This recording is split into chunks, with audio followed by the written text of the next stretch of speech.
Welcome to the weekly Pistol Podcast. At the end of this hour, we want you better than when we started. What's good, Mark? All right, we're on. Hey. The shit that was going on beforehand, I had to hit 3 fucking cameras. Hopefully, I got them all set correctly. All right. Unnecessary zoom. So all bullshit aside, Mark, and off camera is Brian Romney, who's joining us. He got a pass, and it's amazing when he gets a pass because he's so happy to just be out experiencing life at its best. So, man, you make it sound like his wife is a tyrant. No, not at all. She's a great person. Shut up, man. I'm like a new puppy at the dog park. He'll never get a pass, another kitchen pass. We tried to get him out here. Thanks for that. Yeah. I asked him today, are you in church? He's like, yeah, I was starting to send bad shit to him. Start singing A Whole New World. Yeah. So, for you guys that are back again, we appreciate it. I'm Manny. I'm Mark. Brian, and it is my honor and privilege for the first time. I know everybody out there listening knows that PISTLE started a second prong of PISTLE for our brothers and sisters that fight the fires out there. All bullshit aside, real talk, make no mistake about it. As much shit as I talk about firefighters being second responders, they're not. They're first responders. And prior to starting the podcast, we were going back and forth about why we, I don't want to say divide, but we talk shit to each other so much. And I kind of liken it to the big brother, little brother. You know, sometimes the cops are the big brothers, sometimes the firefighters are the big brothers. We just don't. It's a absolutely love, hate relationship sometimes. And I know in some cities and some states it's a lot more hateful, but in Arizona it's not. I got mad respect for firefighters. So an honor and a privilege for the first firefighter who's come to a PISTLE group, and I believe their PISTLE group, they have their own name because they're fucking firefighters. You know, they can't just fucking fall in line. Of course we do. Come up with their own fucking line. It's called Better Than You. Yeah. It's actually called Redline. Oh, okay. So we're going to introduce it today with our guest, Tony. Hello. Tony. How are we? One hunky firefighter. He reminds me of a surfer out of L.A. You know, he's got the man bun going on and shit. Only firefighters can support that shit. You got to live a free life, right? Yeah. Free life. Well, he's a fucking granola. He just lives off the land. Oh, my gosh. Oh, it's all about the mountains, right? Brokeback, right? Brokeback. Yeah, Brokeback Mountain. As long as we're in the firehouse, we got to keep it Brokeback Mountain. Right? Yeah. And I just want to say, and I want to make it very clear, and Tony's going to understand this, but it took a police officer to get the firefighter to get ice out of the refrigerator. Mind you, these motherfuckers live in a firehouse. They live in a firehouse with refrigerators, and he's like, there's no ice, guys. There's no ice. I'm like, did you hit the button? Yeah. And he's like, sure did. And I go out there, hit the button, motherfucker gets ice. It's magical. Didn't hit the button. So, That's right. yeah. Tony, Yes, sir. I deeply appreciate you coming out, For being sure. the first firefighter. Happy to be here. Step out. For sure. And discuss kind of the ins and outs. And there's no disputing that trauma's trauma, right? Yeah. Oh, for sure. And we go through the same bullshit. You guys are sometimes 24 on, 48 off, 48 on, 96 off. For sure. You know, whatever. I still don't know how the fuck you guys sleep waiting for that fucking tone to go off. It's a broken sleep schedule, that's for sure. Yeah, I'm sure it's broken when those girls are knocking on the firehouse, right? Can you come help me unlock my car, firefighter? I locked my keys in the car. Yeah. You're used to it. So, Tony is out of Ferguson, Missouri. And if you lived in a fucking cave over the last few years, we'll explain to you where Ferguson, why it's significant for police and firefighters, moreover from the Michael Brown shooting. So, Tony, you want to introduce yourself, kind of tell you how you got here? For sure. So, I, as Manny said, I am an ex-Ferguson firefighter, paramedic of about 5 years. For about 7 years, I was a medic, 5 of those being a firefighter. So, I mean, yeah, we went through the riots. We ended up The other way. going about 48 hours on, 24 hours off. for about 6 months. So that rotation, as you can imagine, screwed up with our sleep schedule 100%. I don't think it was just sleep that you were lacking, Oh, right? of Like course, there was of a bunch course. of nonsense going on down I mean, there. we're wearing bulletproof vests as firefighters, so Right. I mean, that's in itself is pretty fucked up. Right. Now, prior to all this bullshit that went on, and, For sure. and I'm not disrespecting anybody out there, especially as Mike Brown or anything like that, so I don't want any fucking hate mail coming in, but was in Ferguson at the time, prior to that, were you guys issued bulletproof vest, or was this something that you had to go get specific because of the incident? They were issued after the shooting. Okay. So it was directly, I think, September 1 of 2014, we got issued bulletproof vests. Shit just got real for the Yeah, it was almost like, hey guys, here you go. Here's 47 bulletproof vests. Have fun for the next 6 fucking months. Oh, fuck that. Now, was it because you felt the need for it, or admin did? Well, let's explain it this way. We had as we were driving down the street in a big fucking red fire truck, there's a 3-year-old staring at us, making air guns going pow, pow, pow as we drive by. Oh, So, wow. I mean, That's great. yeah. I mean, it was an experience to Parenting at its best. Yeah, yeah, exactly. But yeah, no, I mean, it was something to go through for sure. Right. So, Tony, for us, and we explained kind of off camera, so we kind of want you to go over your critical incident. I know you had the totality. Yeah, right? for sure. But is there one specific critical incident that really kind of stays with you? Definitely. So, I was medically, well, I guess, I don't know if I can say medically retired. I got in a fight and sued Ferguson for it, but to actually get out of there. But basically, what had happened was in February of 2014, we got a call at about approximately 4:15 a.m. My partner and I actually made entry, poked in the door. We heard children screaming as we pulled up. The dad, mom, and baby had successfully gotten out. The dad had actually popped open the window and got the mom and the baby out, broke open another window to try and go back in for the 2 kids. Well, got overcame by smoke and actually had to take himself out. So he was covered in about 70% burns. Yeah, pretty incredible. So when we pull up, I get the task of actually breaking in the door, so I did. We pop open the door and start our primary search. We tore open the master bedroom first, which is the parents' bedroom.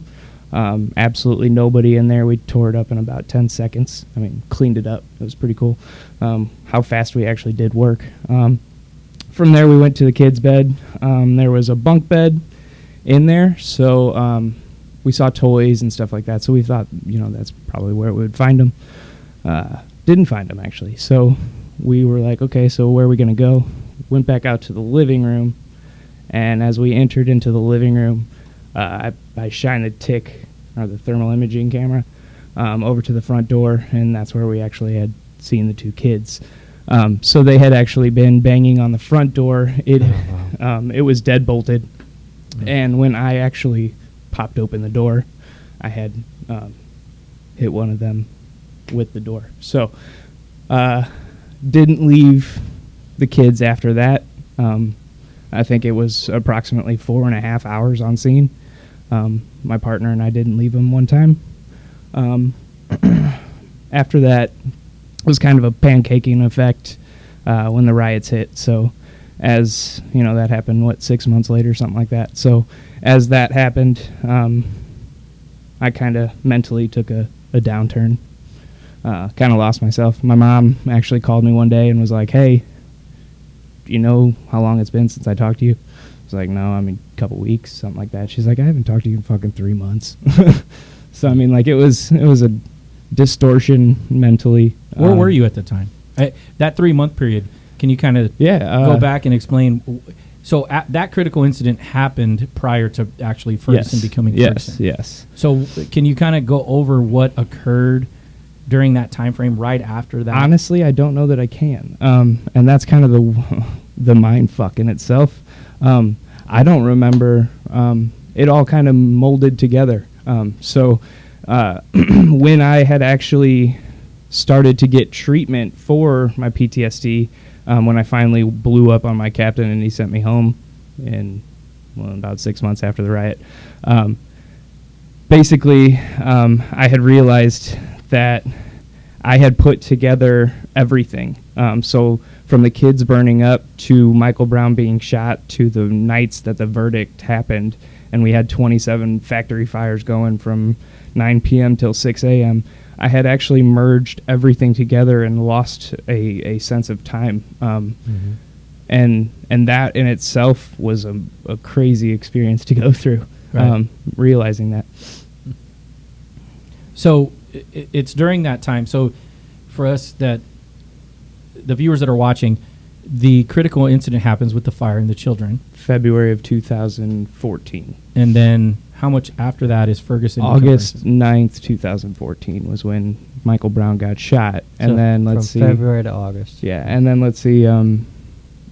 I think it was March or April of 2015 when the verdict night came out, when we had all those fires. So and stuff. within a year. Yeah, type. about a year's time. Right. So what happens to you between February and August? I lock myself into my house and let's see. I turned into a fucking vegetable, pretty much. I remember going and doing searches in my motherfucking house with an AR. Just walking down the stairs, doing a search, making sure nobody was there. I actually did, and this kind of aided the PTSD, I think, but I did have a couple, air quotation, protesters follow me home all the way to where I lived, about 46 miles from Ferguson. So Wow. they Really? followed me. Yeah, they followed me home, and I actually was walking into my house, and they pulled up and they said, "Now we know where you are," and they just pulled away. Yeah. And that in itself would give someone PTSD. Sure. So Yeah. this is pre Michael Brown shooting. That was after. That was Okay. after. Brown. Yeah, So yeah. what happens from February to August after that critical incident? Okay, yeah. So I mean, daily Ferguson life. We called it Ferganistan. I mean, it literally was. Even before Mike Brown? Yeah, I mean, literally, we averaged about, and that's kind of the crazy thing is, the riots really didn't increase anything that we saw. It just increased our frequency of seeing it. That's all Okay. it was. And then it became yeah, global. Yeah. We experience that shit every fucking day. I mean, literally, the shootings, the stabbings. I watched a motherfucker get slashed up with a fucking katana. I mean, no joke. Like, face filleted open, chest filleted open. That's Ferguson. So it was always that way. That's just how it is. Right. Yeah. No, it was just. I think the one thing that really got me was those kids. right. And it was the fact that I heard them screaming, and I busted in their head. I busted in the door. And then, like, after that, like, the debrief, a motherfucker literally had the balls to ask me, he goes, "Hey, man, how didn't you see them as you pulled in? As you made entry, how didn't you see those kids?" And I looked back at him, I go, "Hey, where the fuck were you?" He's like, "Oh, yeah, I came in on third truck." I go, "Yeah, you were back on third fucking truck. Why don't you stay back there?" You don't There's always fucking one know. motherfucker. Yeah, exactly. Always one Kyle. Yeah. Shut up, Kyle. Yeah. Fucking Kyle. Leave it at that. But yeah. So yeah. did you after that critical incident and previous to Michael Brown, what were you exhibiting? Well, Did you self-medicate? Fuck yeah. The day after, I tell everybody this. The day after, after the kids burnt up, I called up one of my best friends. Was like, "Dude, I need a bag of weed." Boom. From that day on, I started smoking weed. Gave up alcohol. Gave up everything. I don't know why, honestly. That's why I fucking got out of Missouri, honestly, because they didn't want to take care of me medically, that type of thing. So I mean, yeah. How did the marijuana help you? I want to ask you. It brought a perspective. Instead of me thinking, why did those kids die? I kind of brought myself to a higher spirituality. I know that didn't make me do it. The weed didn't make me do it. I kind of did it, but it helped me engage that selflessness and spirituality to go to a different perspective and say, hey, these kids died, yes, but now what do you live for? You live for those kids. You know, you live in honor of those kids. You know. And I asked that because I was carded and I had medical marijuana for years too, or for 2 years. Yeah, I mean, and I don't, I 100% will admit there are people out there that will abuse that, and abuse that right, and I think that's totally 100% fucking wrong, because it does, it's helped me in a different style way of just finding myself even, you know, just going out and being with nature. I tell Manny that I go out and just get lost. By myself, you know, and yeah, it's a lot of people would be like, "Oh, you have PTSD, that's dangerous." No, one of my best friends killed himself when I was 19, so I would never think of anything like that, you know. So if you didn't have, and obviously we can't say this definitively, but if Ferguson did not become Ferguson because of Mike Brown, how do you think your avenue would have went with that call and PTSD? Because you're at this point you're self-medicating with, for sure. You've tossed the alcohol, and now you're straight Buddha. Yeah, literally. Right? It's just straight flower. No, literally, like straight skunky. Now, would you? You're off duty now, so that fucking shit is over. But would you respond? Would you go on shift high? No, Okay. no, not at all. So that was actually the cool thing is. I had no withdrawals from that. Like I had withdrawals from the fucking shit that I was getting after when I got medicated pharmacologically. You know, when I actually started going through the process and stuff. When I would go to work, I had to take those medications because I started fucking sweating. I started fucking having headaches. You know, stuff like that. Side effects of those meds. Yeah, and so like I noticed that I did not have that type of stuff when I was medicating with pot. And I think that's the one thing that really helped me because even when I was at work going through it mentally, I was still in the environment. So it was almost like I was like feeding in that, you know, like I was thriving in that with PTSD almost. You know? It was weird. Did you, so are you currently on any medications? No, none, actually. And are you, like I'm completely opposed to prescription medication. For sure. But I took my ride on that, and for years actually, and I think actually that it saved my life. Oh yeah. But it's not a part of my life now, and I'm very happy that it isn't. But now I will say, me and Manny have talked. I have almost I'll be up front. I've neglected my mental health about the past 2-3 years now. So I need to get back onto some form of mental health routine, seeing a therapist, seeing someone, because it's not safe. I mean, I'll be honest with you. Even the most positive person in the world, a.k.a. everyone would say me, is not the most happy person in the world. Yeah, your fucking shirt says "Be hippie." Yeah, it's literally. But no, and I firmly believe, you know, you have to live positive, but you also have to take care of yourself. That's 100%. Yeah, I think a progression of you got to keep trying new things. Yep. And you can't sit back because, for me, I mean, I change chemically every day. Mm-hmm. Every day, whether and the seasons have effect on that. Like, you know, I'm worse off in the summertime, believe it or not, and then in the wintertime, but in the fall and spring, I have like more of a chemical balance within inside of myself. Oh, 100%. And in those two heavy seasons of winter and summer, like I'm burning off a ton in the summertime, so I'm like, you know what, I got to use this, I got to use this, I got to use this. And I don't mean prescription medications, and I don't mean marijuana specifically either. But I use all these other things, like I'm using alternative medicine, For sure. I'm using yoga, I'm using Buddhism, meditation, and anything I can do, and lymphatic therapy, whatever I can do to try to get a hold of myself. Exactly. And just to keep my peace and within my body. Well, and that's the view, is that holistic view, right? Yeah. And that's kind of the other side of it is, you know, we'll mention this later, but I'm a fitness and nutrition specialist in my job now. And that side of it alone has has helped me take care of my PTSD, or at least have a hold on it. I wouldn't say take care of it by any means, but nutrition, fitness, and just a sleep stress routine of just getting that under control is so imperative. It really is. So prior to that Michael Brown shooting, Mm-hmm. Yeah. would you say that you just straight spiraled straight down from that critical incident? No. I Or wouldn't were you even, just treading water? Like that were you was just holding water? That was me being one of those Navy Marine trainees and just fucking treading. I was treading and I was breathing, but I was fucking floating about right here, neck height.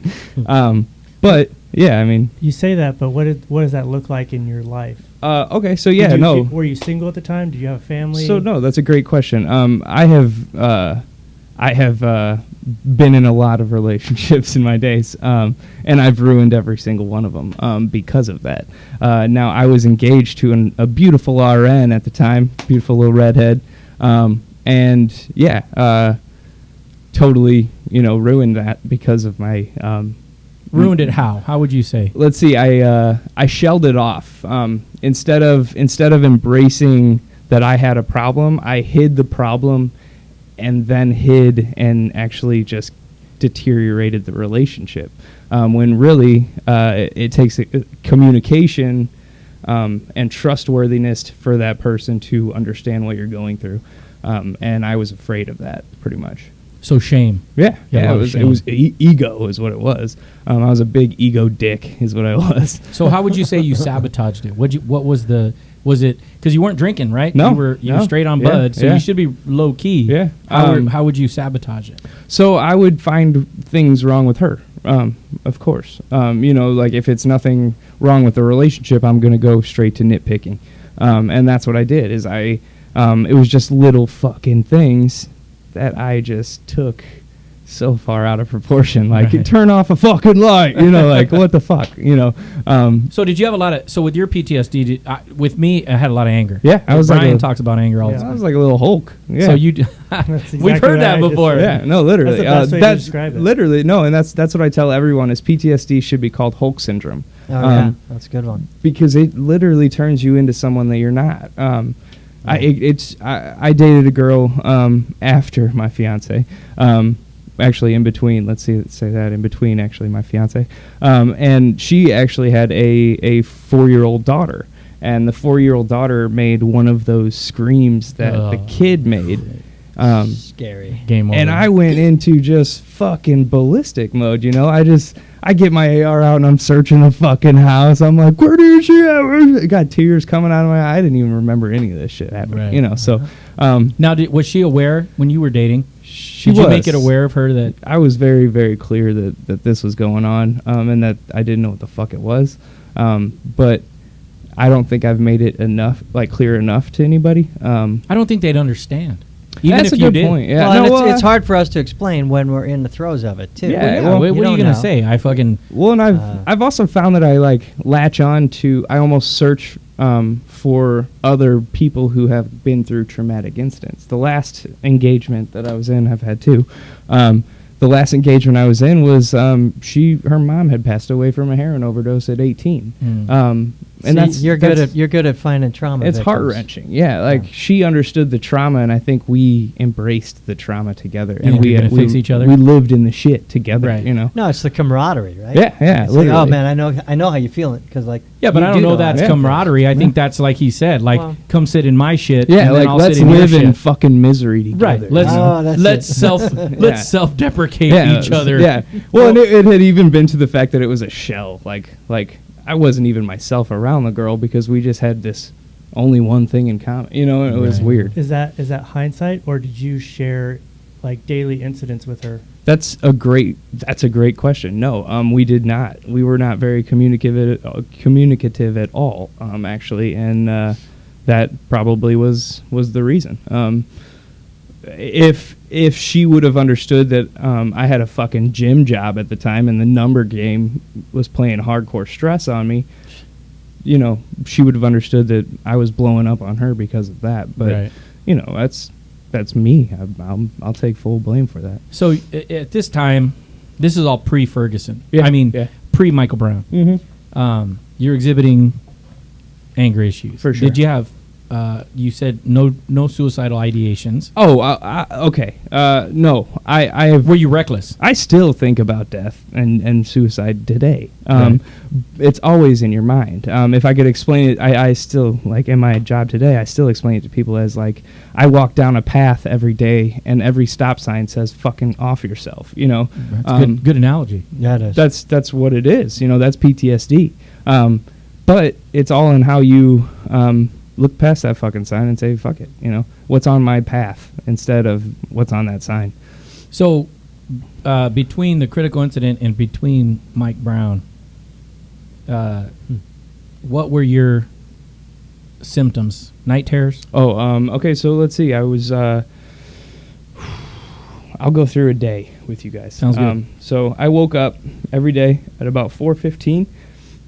In the morning? 4:15. Well, that's a fucking problem right there. Yeah, 4:15 a.m. and that was after going to bed at about 2:30. And I considered that a good night rest at the time. Let's see. I woke up. I'd be basically hallucinating as I was awake because I was just so fucking tired. But I would go to the gym, tire myself out even more. I was not eating because I kind of had an eating disorder at the time too.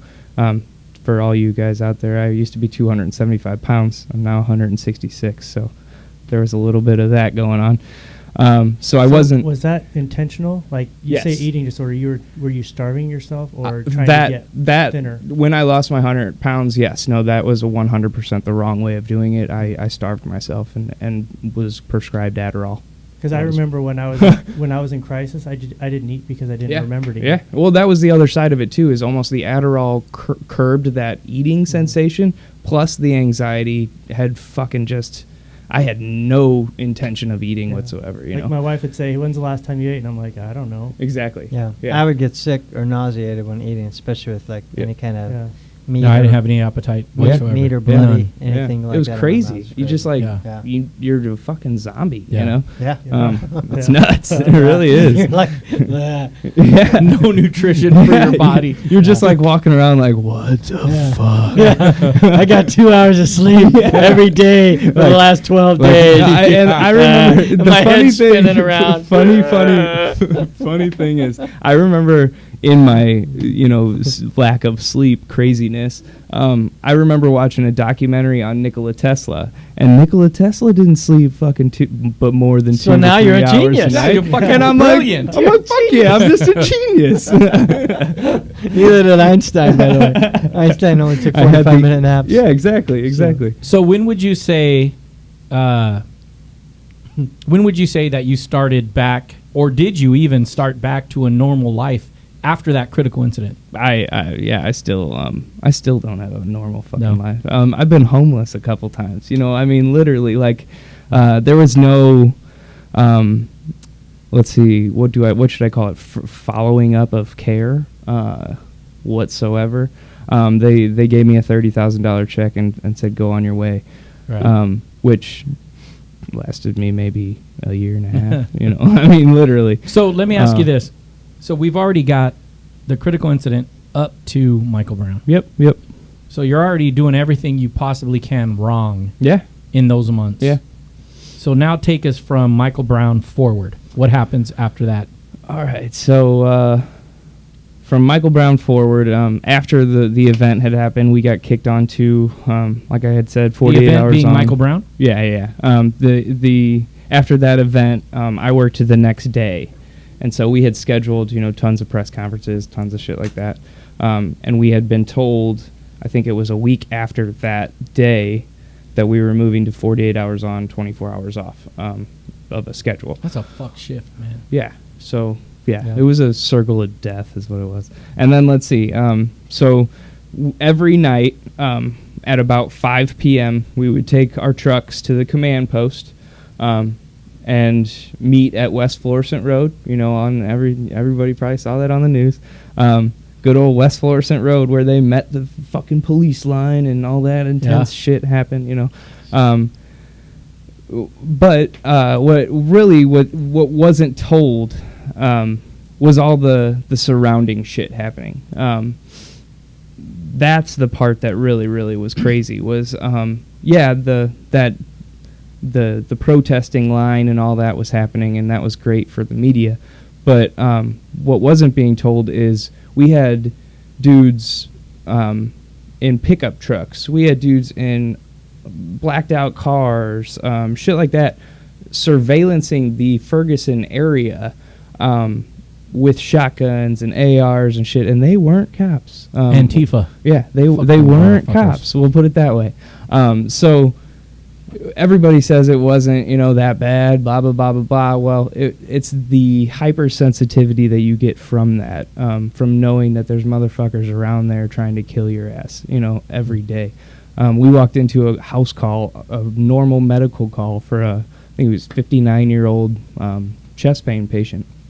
I walk in there, and I turn to face the guy, and I'm talking to him, get down on my knee like I normally do, and I look behind me, and there's 9 motherfuckers with handguns just standing there.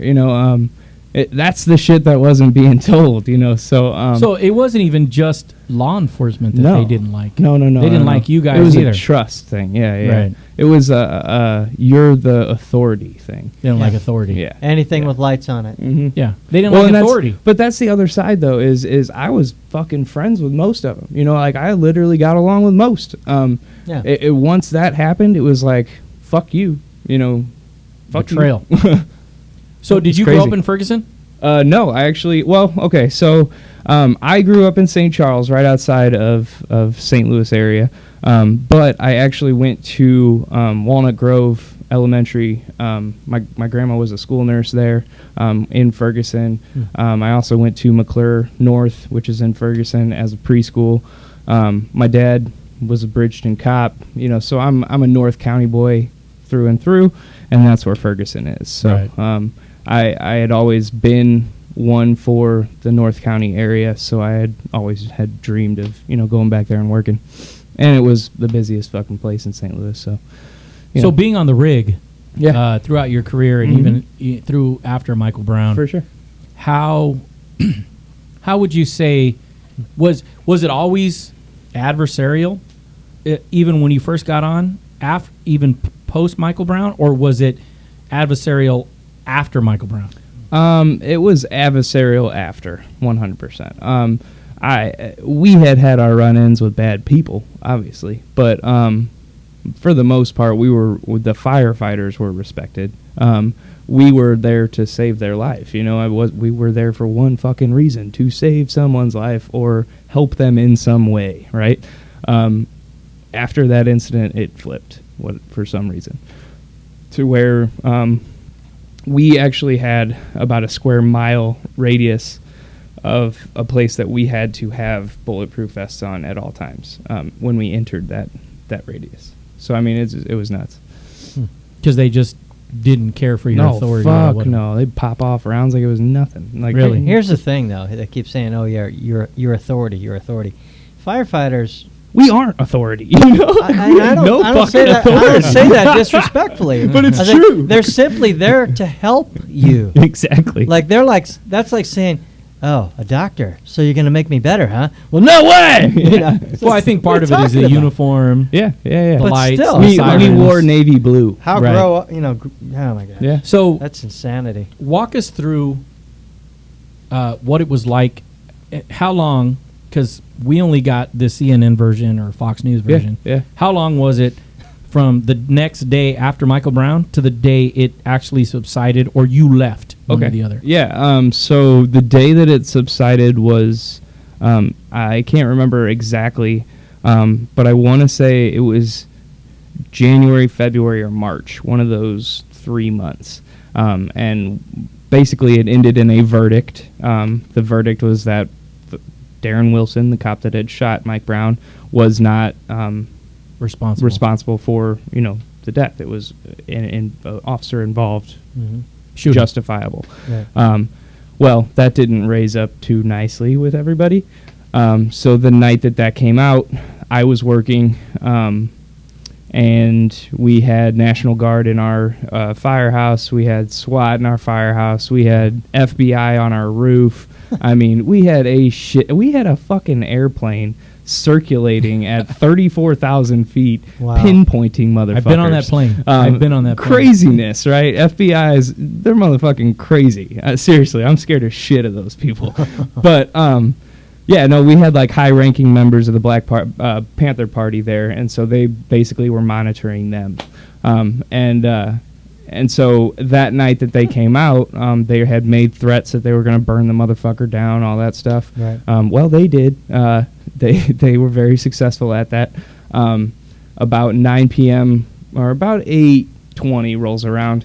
A huge mob of motherfuckers comes walking down South Florissant Avenue. Well, our brand new firehouse was right next to the police station. This thing is immaculate Taj Mahal firehouse, and we are looking down South Florissant like, holy shit, we're about to get fucked up. Shit's about to go down. Yeah, literally, like these motherfuckers were not happy at all. So they come down the road, and I see SWAT coming up the other way. Well, obviously the water bottles started to get thrown, the rocks started to get thrown, stuff like that. Rounds start popping off. Well, you start seeing all the OC go flying. Right. Well, they had attempted to OC the crowd, but the wind had took it into the firehouse. So in the engine bay, we had a vent at the very top. Well, that vent happened to be on at the time and sucked in all of the OC powder. So what nobody really knew was we all are in there just fucking dying, just like, bring the milk. Yeah, motherfucking milk. But yeah, no, so after that, we get the tones go off, and from 9 p.m. till about 6 a.m. the next day, we're fighting fire. Now, what kind of fire? It was all fully involved, 100%. Most of it was defensive. I do remember a Little Caesars fire that I was on that a couple protesters walked to the motherfucking store right next door, fish market, and popped a couple Molotov cocktails right in there, right next to us. Didn't give a shit. Yeah, I remember that Little Caesars. Yeah, I was on that fire actually. Wow. Yeah, so so now, were you told, only because I've been involved with Redline and the fire guys, were you actively told to fight those fires, or were you just told to? Because here's what I knew from, I was going through the thick of my shit at the time, and I remember watching it on CNN. Were you told to actively fight those fires? So we were told absolutely nothing.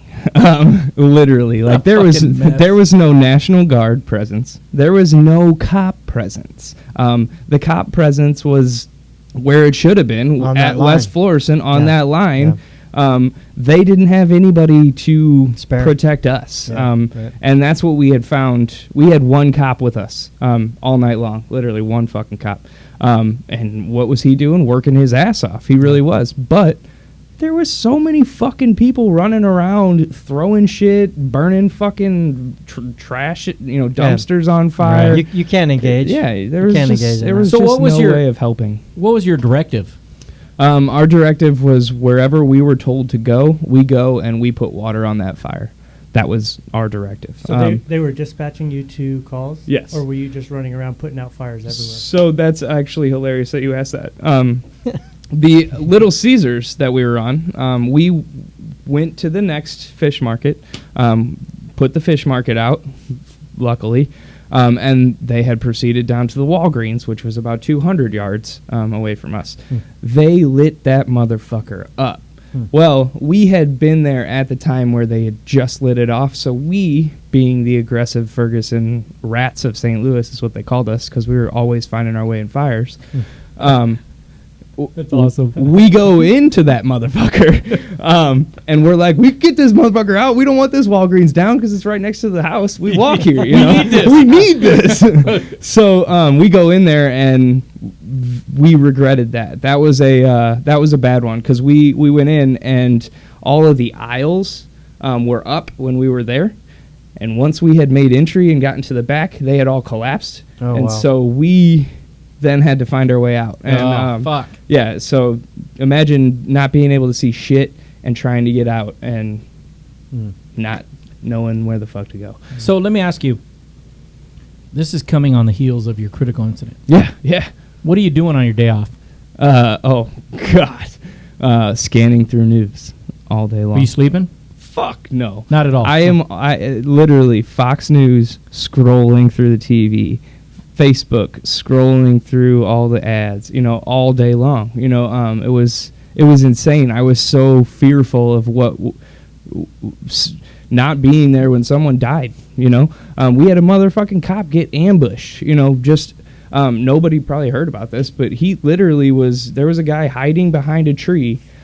He was chasing the guy. The guy was hiding behind the tree, popped off and shot him right in the fucking side of the arm. Mm-hmm. Nobody reported any of that, Right. But yet if a cop shot someone in the shoulder, holy shit, hell would have froze up, Right. Yeah. So, it was just shit like that. It just made no sense. Go ahead, Mark. Where are you at in your? Are we nearing? No, go ahead. I was just gonna say where, and I don't want to progress it too far, but I was just wondering where are you at in your current treatment? Yeah. So currently I'm neglecting myself. I am. I know I need it. I have been kind of blind, and my intentions are good by helping everyone else, and maybe trying to realize that as my therapy. But I'm realizing that is not my therapy at all, and we all need continuing some form of therapy. So what are you using? Let's. I smoke pot still, but that's about all I use now. I meditate. I work out. I used to use EMDR, but I kind of fell off of that plane because I got so fucking stressed out. You're using meditation. You're using physical fitness, and Buddha. and they're huge. Yeah. Those are huge Nutrition components. as well. Nutrition And is nutrition, okay. impeccable. So let me And ask you're you. using marijuana. Yeah. Let me ask you this. Essential Because- oils too, stuff like that. Yeah, it's small things, but it For all sure, helps. for sure. It all This is significant because you and I had talked about this before when you had come to group, and I want the audience to understand this. What happens when you fire off that flare to retire? How do they treat you? Well, it goes from "Hey brother, we'll be there," brother, to "Hey brother." Everybody in the studio is laughing. Yeah. Keep saying that because we've all heard that. Yeah, no, to "Hey brother, see you the fuck later." Go fuck yourself. Almost. Yeah, you said something significant in group. What happened? They absolutely turned their back on me. I mean, I stood up and said there was something wrong and got absolute shit for it. Got made feel like I was a complete failure. And about 2 years later, I get a dude that texts me and says, "Hey, there's been about 200 people that have stood up and said they have PTSD from the riots, and you're the first one that did it." And Yeah. so, And yours isn't even from the fucking riots. exactly It's from that fucking exactly. goddamn baby It's, shit. exactly. It's So, like, Was that your peers that were giving you crap, or was that your admin? it was a little bit of both. We'll say it that way. So I will say this: in no way, shape, or form, throughout my career, I was a hard worker, but I had instances happen to me that sucked. I fell through a floor 3 months into the job. Had to get shoulder surgery. I was doing CPR on a big fat motherfucker, slid off his chest, got another shoulder surgery. Stepped out of the car and pivoted wrong and fucking tore my ACL. So shit like that happened to maybe develop a picture in some people's heads. And if that's the case, that's the case. And I understand that, and I can be okay with that. But for the most part, I enjoyed everything I fucking did, and I wouldn't want to say that they turned them back 100% on me, but I felt that. And I'm afraid that I will admit maybe it was me mentally that kind of alienated myself. Maybe that's the part. Maybe, the isolation? You never know. Yeah, maybe that was the case. It's probably part of it. It was probably part of it, right? You're right. But I also had one dude, my partner, Tony. That was the one dude that ever reached out to me to see how I was. Because I love that motherfucker, and he knows what we went through. Right. He was on that call, Did, I yeah, think we all got that one. for did sure. Did it make That you one feel more normal when your buddy texted you and said, "Hey, we've had a lot of people come forward"? At the time when he texted me, it didn't mean as much. But now, knowing it, being where I'm at mentally now, 100%. Yeah, it matters. So How many years out are you from your retirement? let's see, to- 2015. So yeah, about 5 years. somewhere around So there. one of the things that you and I talked about was the retirement. Mhm. Did they give you a full medical retirement? They when you did retired? not. No, I didn't get anything like that. So in your city, a retirement from PTSD means what? What do you Um, get? You get a pat on the back. It says, "Hey, good job." Oh wait, no, I get 2 medals of valor. That's what I got. So did you get a pension? No, I didn't get shit. No, I got a $30,000 check that said, "Hey, we were wrong." Or not, we were wrong. It was a settlement. Wasn't is that what it was. workers' comp that gave you that? Yeah, yeah. That was Yeah, but workers' what comp. about That's workers' what about comp. the department? What I didn't about get the fire shit. department? No, I've received absolutely nothing. Did you walk away from that, or do you guys medically retire like we do here in Arizona? See, and I am unsure of that. If my intention was to medically retire, Who in that department had gotten a medical retirement prior to you? Do you know the number of people? I don't know anyone that did. I know my captain, and this is not to shit on him at all, because he's a fucking brilliant man. He really is, and he's a badass. Uh-huh. But he got hit with a hose stream in his face, broke his neck. He had reconstructive surgery of his nerves to go down to his right arm. And this motherfucker was on so many pharmaceuticals. Mhm. He was so doped up being my captain, working. Like, there was no medical retirement, I'll put it that way. Is that because Even for that guy? Even for that guy. so? And I can't When you really walked say away- what he is now, but So when you walked away from the department, yeah. did you just did you resign or did you medically retire from the department? So I had doctors send them paperwork Right. that said I was unable to return. And then what happened?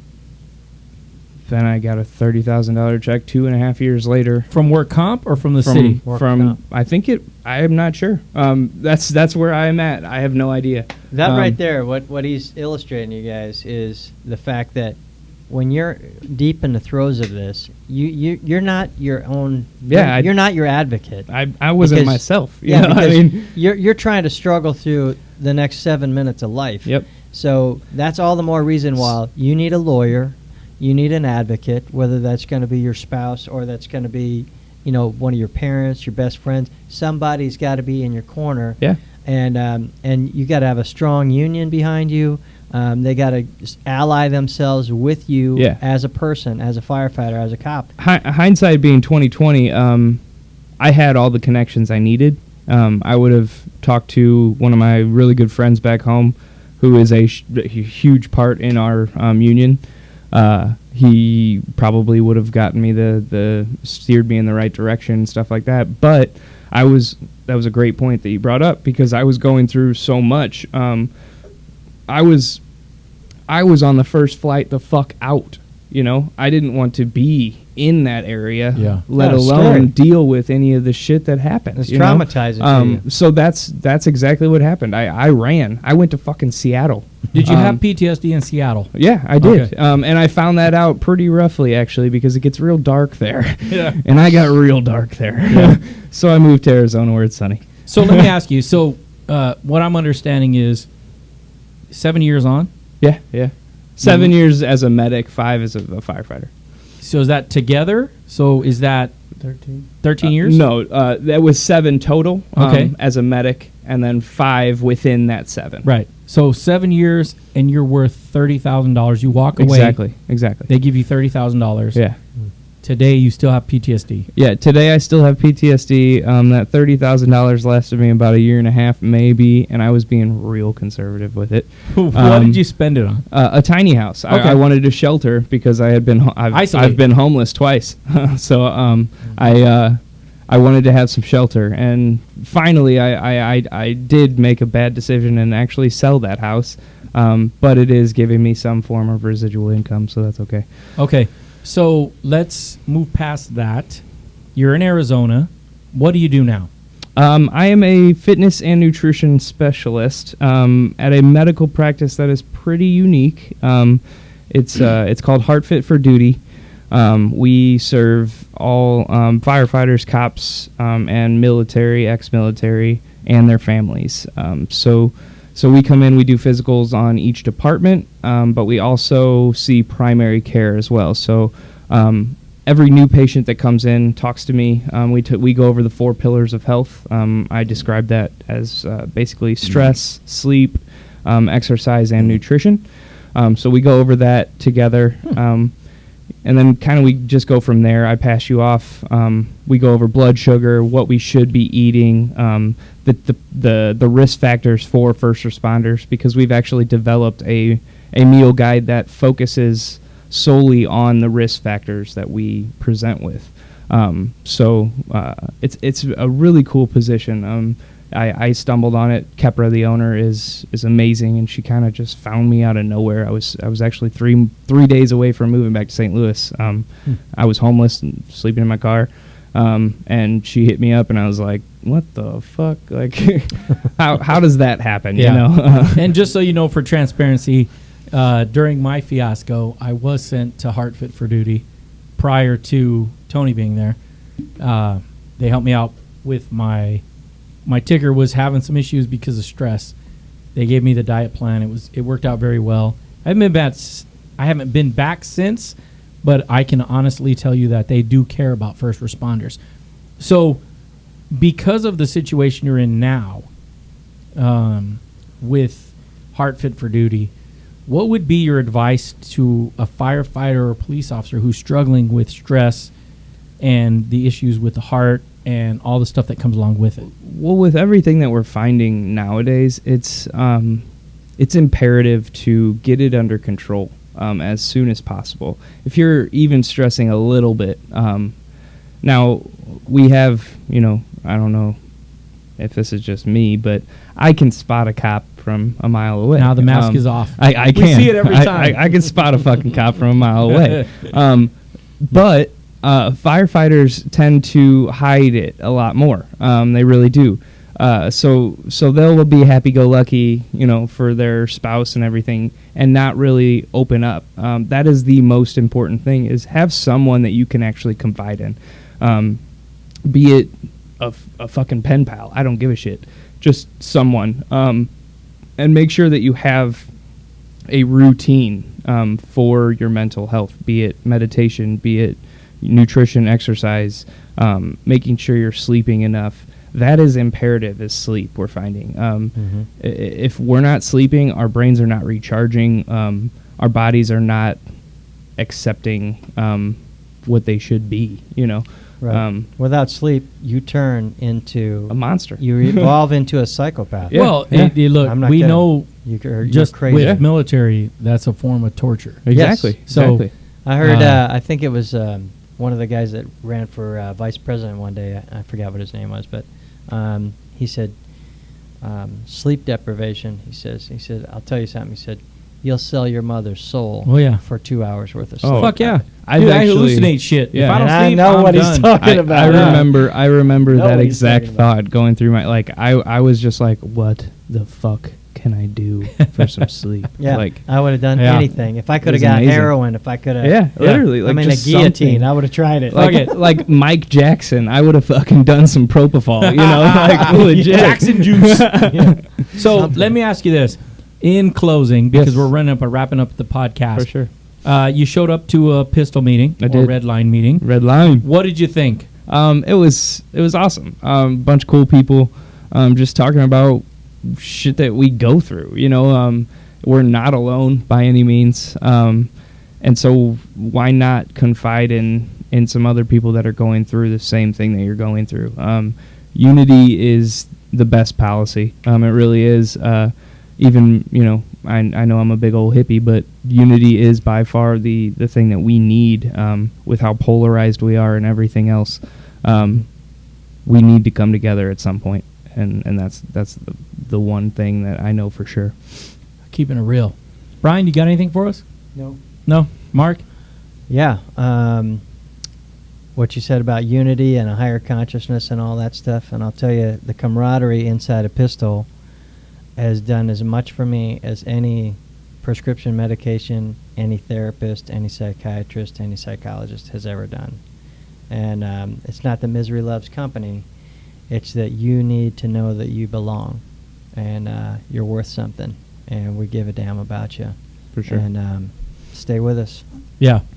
So, in closing, as we always do, Tony, I really appreciate you coming out and speaking your piece. No, thank you very much for having me. You're watching this. You're a firefighter. Yes, sir. Tony attends group once a week with us. Reach out to us. Tony, you'll be connected to Tony and any other firefighter. The groups that we run for firefighters in Redline are simply firefighters for firefighters. Yep. Okay. Not police officers, because I know there's that battle there. But make sure you reach out to us. Heart Fit for Duty is where Tony works. Do you have a number? Yes, I do, actually. What's the number? Go ahead and give me a call, 636-262-7702. Right on. Go to their website, heartfitforduty.org. Or is Org. it? Yeah. Yep. I went there. They took care of me. They're good people. They're looking out for us. Tony, this is new to you. Yes, sir. But as always, in closing, we always look out for us, to us, And those like us. and those like us. Clink, clink, clink. Clink, clink. Very few of us. Been an honor, guys. Thank you very Yes, much. I appreciate it. we'll see you on the next one. Definitely.